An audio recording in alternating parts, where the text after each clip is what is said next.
Well, I think the kids did an awesome job. Of course, like Cheryl said just now in her speech, right? It's been a long journey, but I think the outcome is awesome.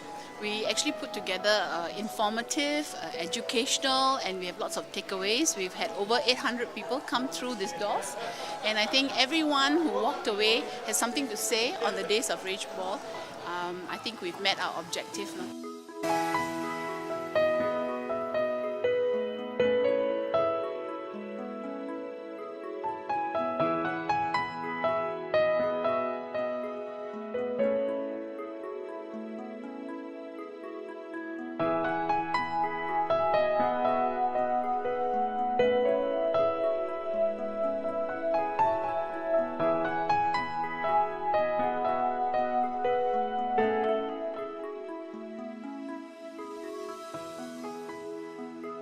History is very important. It's not like some old things that wouldn't affect anything, but actually every single history that happened, like especially these 5 major incidents, they actually contribute to Singapore on a very whole new level. Like for example, as I mentioned to the deputy principals earlier on, the race riots are actually like super important. Like for example, they are the kind of things that shaped like how many percentage of people go into like HDB and all that. You know, like how many percentage of Malays and all that. Yeah, so history is really important. Basically, we find that this exhibition is rather meaningful and educative lah.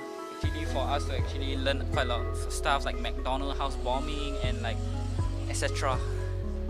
Yeah, it's pretty much interesting, and we kind of like recollect all those old memories and learn about the past histories back again.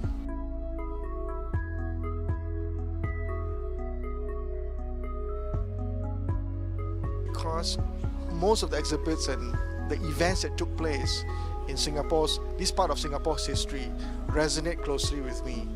I remember growing up, witnessing the riot in Geylang itself. I was primary 3 at that time, and during the riot, we all have no school, and we were locked up at home and just to watch TV.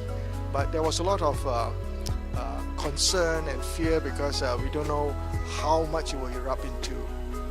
Then of course, during the McDonald house bombing during the Konfrontasi, I grew up in an island called Pulau Bukom, and that's where the Laju incident happened in 1974. So those things, I was part of that history, and certainly what made me today is because of all that has happened in Singapore at the time when I was growing up. Well, I think there's definitely a lot to learn from the events that happened in the past. I think one of the big lessons that we can take away from here is that we should not take things for granted. You know, the peace that we have today, the lifestyle and the standard of living that we have today. We have to earn it, and we have to be careful of sensitivities, especially among races. Singapore is a multiracial society. How we handle differences among different races is something that we have to be aware of all the time.